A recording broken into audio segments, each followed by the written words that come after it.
Beef വിവാദത്തിൽപ്പെട്ട Kerala story 2 സിനിമയുടെ പുതിയ promotion പരിപാടിയും വിവാദത്തിൽ. ലവ് ജിഹാദ് ഇരകളെന്ന അവകാശവാദവുമായി അണിയറ പ്രവർത്തകർ ഡൽഹിയിൽ വാർത്താസമ്മേളനത്തിനെത്തിച്ച 37 സ്ത്രീകളിൽ ഒരാൾ പോലും മലയാളിയല്ല.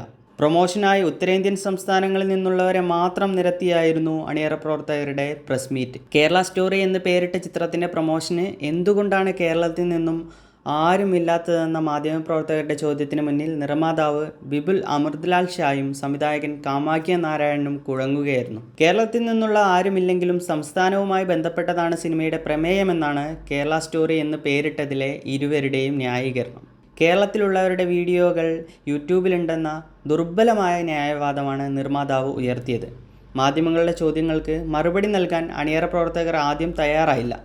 പിന്നീട് മാധ്യമപ്രവർത്തകർ ഇത് ചോദ്യം ചെയ്തപ്പോൾ ഒടുവിൽ 5 മിനിറ്റോളം മാത്രമാണ് സംവിധായകനും നിർമ്മാതാവും ചോദ്യങ്ങൾക്ക് മറുപടി നൽകിയത്.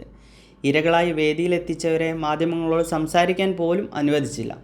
രാജ്യത്ത് ലവ് ജിഹാദ് കേസുകളൊന്നും റിപ്പോർട്ട് ചെയ്തിട്ടില്ലെന്ന കേന്ദ്ര ആഭ്യന്തര മന്ത്രാലയത്തിൻ്റെ പാർലമെൻറ്റിലെ മറുപടി ചൂണ്ടിക്കാട്ടിയതോടെ സംവിധായകൻ മാധ്യമപ്രവർത്തകർക്ക് നേരെ തട്ടിക്കയറി. തുടർന്ന് ചോദ്യങ്ങളിൽ നിന്ന് രക്ഷപ്പെടാനായി അണിയറ പ്രവർത്തകർ വാർത്താസമ്മേളനം പാതി വഴിയിൽ ഉപേക്ഷിച്ച് മടങ്ങുകയും ചെയ്തു.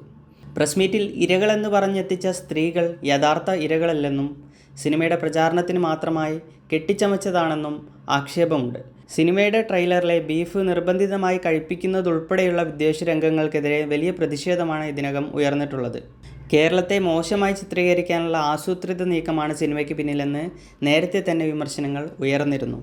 വിപുൽ അമൃത്ലാൽ ഷാ നിർമ്മിച്ച് കാമാഖ്യ നാരായൺ സിംഗ് സംവിധാനം ചെയ്യുന്ന ചിത്രത്തിൻ്റെ ട്രെയിലറിൽ ഉടനീളം ഇത്തരം വർഗീയ അതിപ്രസരമുള്ള രംഗങ്ങളും സംഭാഷണങ്ങളുമാണുള്ളത്. 25 വർഷം കഴിഞ്ഞാൽ കേരളം ഇസ്ലാമിക രാജ്യമാകുമെന്നാണ് ട്രെയിലറിൽ പറയുന്നത്. അടുത്തതായി അവർ നിങ്ങളുടെ മകളെ ലക്ഷ്യമിടും മുമ്പ് എന്ന് പറഞ്ഞാണ് ട്രെയിലർ അവസാനിക്കുന്നത്. ഈ വരുന്ന ഫെബ്രുവരി 27-നാണ് ചിത്രം റിലീസിനെത്തുന്നത്.